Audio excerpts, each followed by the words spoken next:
Est-ce que tu t'es déjà demandé pourquoi tes premières impressions étaient très difficiles à changer? Ou encore pourquoi certains malentendus avaient tendance à persister dans des relations? C'est généralement dû à des biais cognitifs. On va voir directement pourquoi. Les biais cognitifs, qu'est-ce que c'est? Ce sont des tendances naturelles que l'on va avoir avec notre pensée notamment, qui peuvent fausser notre perception de la réalité. Déjà, mais en plus influencer nos jugements et nos décisions, et souvent sans qu'on en soit conscient. On le considère même comme un mécanisme de défense de notre cerveau qui va nous aider à traiter l'information rapidement, mais qui peut parfois nous tromper, et même assez régulièrement dans les relations sociales. Aujourd'hui, on va en traiter trois grands, conséquents, notamment le premier qui est l'effet de halo, le deuxième qui est la dissonance cognitive, et le troisième qui est le biais de confirmation. Rentrons directement dans le vif du sujet.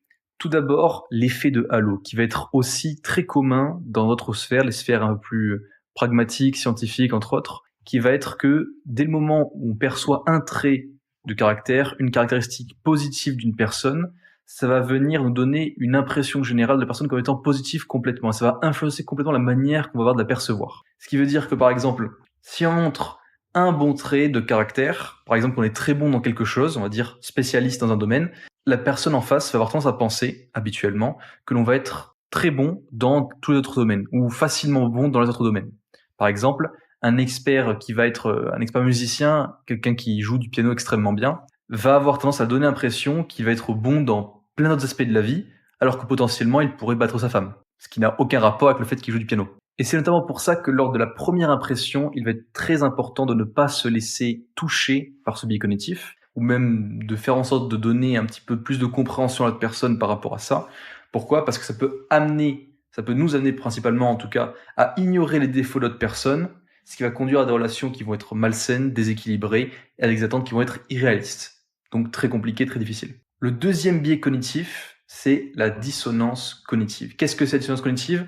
Ça survient lorsque nos croyances sont en contradiction avec nos actions, ce qui va généralement provoquer un sentiment de malaise psychologique. C'est-à-dire qu'on va dire quelque chose, d'accord ? On va dire quelque chose, on va croire en quelque chose, mais on va agir d'une autre manière. Par exemple, ça peut être dans une relation amoureuse, quelqu'un qui va dire non mais moi je ne trompe pas, je ne trompe jamais, je déteste la tromperie, etc. Qui va croire ou même savoir que la tromperie c'est mal et c'est vraiment quelque chose de mauvais à faire, mais qui va quand même tromper. Dissonance cognitive qui va faire sentir assez mal la personne et qui va venir aussi laisser sentir à l'autre personne quelque chose de bizarre, d'étrange. D'accord ? Donc assez dangereux, je dirais, parce que là, on peut appeler ça même ce gaslighter, parce que généralement, ça peut aussi aller dans l'autre sens. C'est-à-dire qu'on va venir cautionner, ou plutôt, on va pas venir cautionner un comportement chez l'autre, mais qu'on va venir accepter chez nous-mêmes.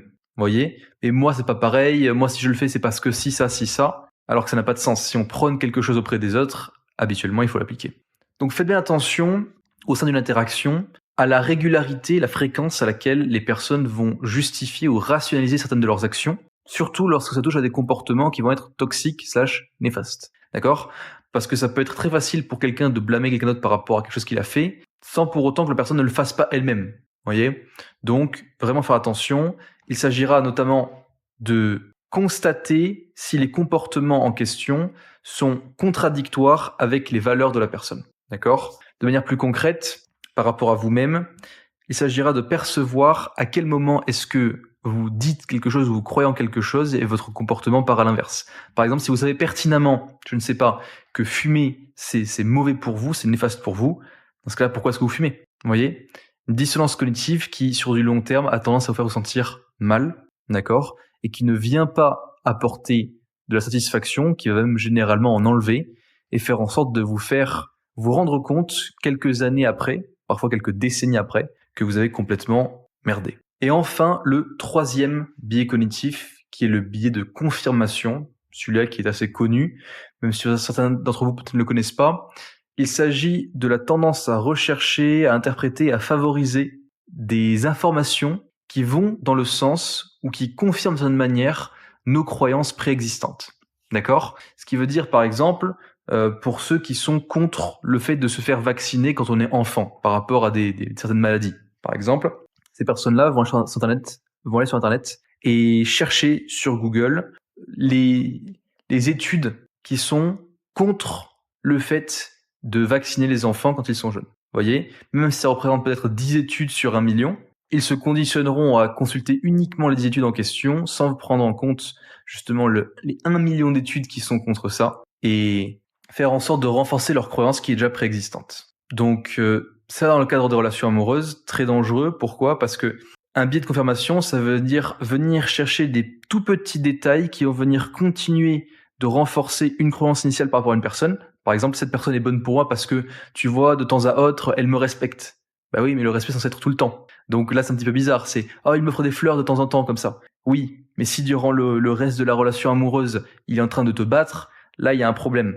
Donc, faire très attention parce que ça peut venir justifier ou cautionner des comportements qui sont irrespectueux, d'accord, qui sont même la marque qu'il y a quelque chose qui va mal dans la relation et qui vont avoir tendance à être ignorés simplement parce que on préfère voir uniquement les choses qu'on veut voir.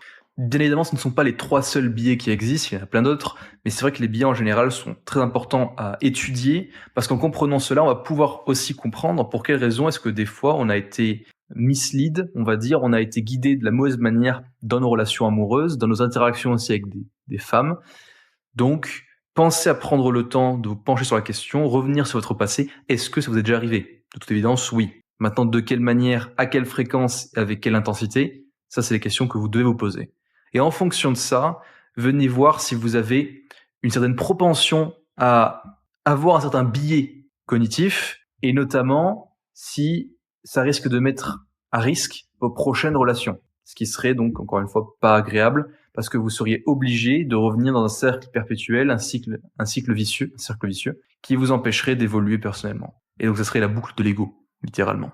Pour en apprendre plus sur vous-même et améliorer vos relations, tenez-vous informé constamment. Consultez les vidéos de ma chaîne, j'en ai fait plein à ce sujet. Il y en a encore qui sortent tous les jours. Le but, c'est que j'apporte le plus de valeur possible à chaque fois. N'hésitez pas à vous abonner, bien évidemment, et à laisser un commentaire si vous avez des questions ou alors des histoires à raconter à ce sujet, donc de vos propres biais cognitifs. Et autrement, je dispose d'un canal Telegram sur lequel je parle de manière plus approfondie, je suis beaucoup plus présent, beaucoup plus actif, je réponds aux questions et je viens analyser des histoires réelles, concrètes qui se sont passées à certaines personnes pour faire en sorte de donner encore plus de contexte de quelle manière est-ce que les choses se sont passées, comment est-ce qu'il aurait fallu agir, etc., etc., etc. Encore une fois, prenez le temps de vous informer, la connaissance est très importante, mais bien évidemment ensuite il s'agira d'appliquer pour pouvoir transformer ces connaissances en compétences. Soyez dans l'action, soyez dans le mouvement, et vous ne pouvez pas vous tromper.